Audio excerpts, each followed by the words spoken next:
ముందుగా భారత్ మాతాకి జై. ఈ రోజున మన తణుకు నియోజకవర్గంలో తణుకు పట్టణంలో 7వ వార్డు మన ఉమెన్స్ కాలేజీ వెనకాల ఉన్నటువంటి మన ఉప్పర సోదరులు అలాగే ఎస్సీ ఎస్టీ సోదరులు అందరితో కలిసి సంపక్తి అనే భోజన విధానం ద్వారా వాళ్ళతో కలిసి అన్ని కులాలు అన్ని మతాలు అందరూ సమానం అనే విధంగా వారందరితో పాటు కలిసి కూర్చొని భోజనం చేసే విధానంలో ఈ రోజున ఈ కార్యక్రమాన్ని చేపట్టాం.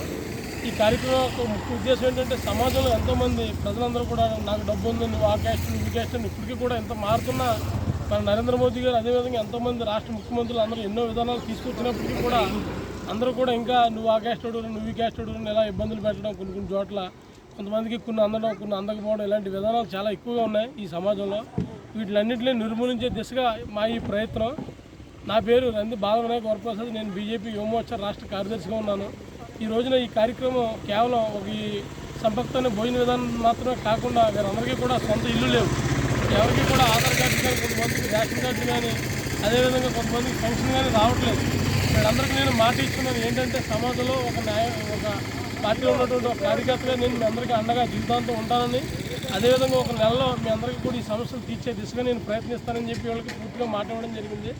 దానిలో భాగంగా ముందుగా వీళ్ళ సమస్యలు చూస్తే వీళ్ళ ఇంట్లో ఉన్నటువంటి చిన్నపిల్లలందరినీ కూడా దోమలు కుట్టి నానా ఇబ్బందులు పడి వ్యవస్థ లేకుండా మంచిని తెచ్చుకోవడం, ఇంట్లో పడుకోవడానికి దుప్పట్లేవని తెలిసి నేను వెంటనే నా స్నేహితులను అదేవిధంగా నేను నా తల్లిదండ్రుల పేరు మీద నేను ఒక 5 దోమల తెరలు ఇవ్వడమే కాకుండా మిగిలినటువంటి నా ఫ్రెండ్స్ అందరి పేరు మీద కూడా ఒక్కొక్కరి పేరు మీద ఒక్కొక్క దోమల తెర పంచడం, అదేవిధంగా ఒక దుప్పటే ఒక వాటర్ టిన్ కూడా ఇవ్వడం జరిగింది.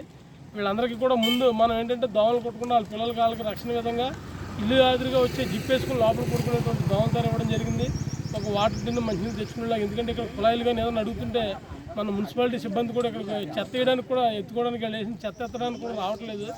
తణుకు నియోజకవర్గం తణుకు పట్టణంలో ఉండి ఈ రోజున వీళ్ళ స్థితి ఈ రకంగా ఉందని ప్రజలందరికీ తెలియడమే నా ఒక ఉద్దేశం. అంతే తప్ప ఎవరిని విమర్శించాలి ఏదో మార్కులు కొట్టాలని విధానం కాదు. దయచేసి మున్సిపల్ సిబ్బందికి తణుకు పట్టణ కమిషనర్ గారికి, ఎంఆర్ఓ గారికి, విఆర్ఓ గారికి, అదేవిధంగా ఎమ్మెల్యే గారికి అందరికీ కూడా చేతులు జోడించి నేను వేడుకునేది ఒకటే, దయచేసి వీళ్ళందరూ కూడా మనతో పాటు సమాజంలో వీళ్ళకి కూడా గౌరవం గుర్తింపు ఇవ్వడం రాజ్యాంగం కల్పించిన ఒక విధానం. కాబట్టి మీరందరూ కూడా దయచేసి వీరికి తక్షణమే 3 మున్సిపల్ ట్యాపులు ఇప్పించి ఇక్కడ వీళ్ళకి అందుబాటులో ఉండే విధంగా 2 వీధి లైట్లు కూడా ఇప్పించి వీళ్ళ జీవితాలని కొంచెం వెలుగులోకి తీసుకురావాలని కోరుకుంటున్నాను.